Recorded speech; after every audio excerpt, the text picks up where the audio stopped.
সাব্বাস বেটা, বহুত বঢ়িয়া। জীবনে দেখছেন কখনো প্রিমিয়ার লিগের টপে থাকা দল প্রিমিয়ার লিগের বটমে থাকা দলের সাথে 2-0 গোলে লিড নেওয়ার পরে 2-2 গোলে খেলা টাই করে শেষ করে?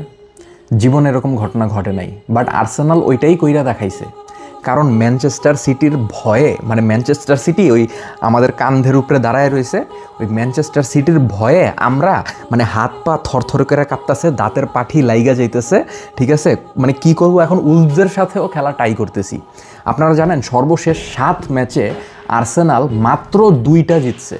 মানে যখনই লিগ জিতার টাইম হয়ে যায়, ঠিক আছে, আর্টেটার মাথায় ঢুকে যায়, হায় হায় আমার গুরু পেপ গার্দিওলা তো হাইরা যাইব, ওরে তো হারতে দেওয়া যাইব না, আমার মানে কাপটা তাড়াতাড়ি ওরে কেমনে দেওয়া যায়, ঠিক আছে? প্রথমে 20টা ম্যাচ যখন খেলে সিজন শুরু হওয়ার পরে, তখন এটা মনে থাকে না, বুঝছেন?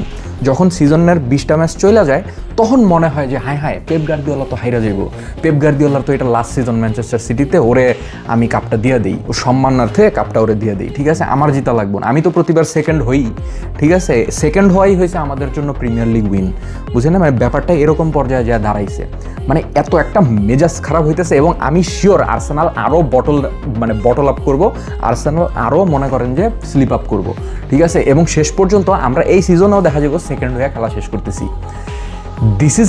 দিস ইজ জাস্ট রিডিকুলাস, একদম মানে বলার বাইরে।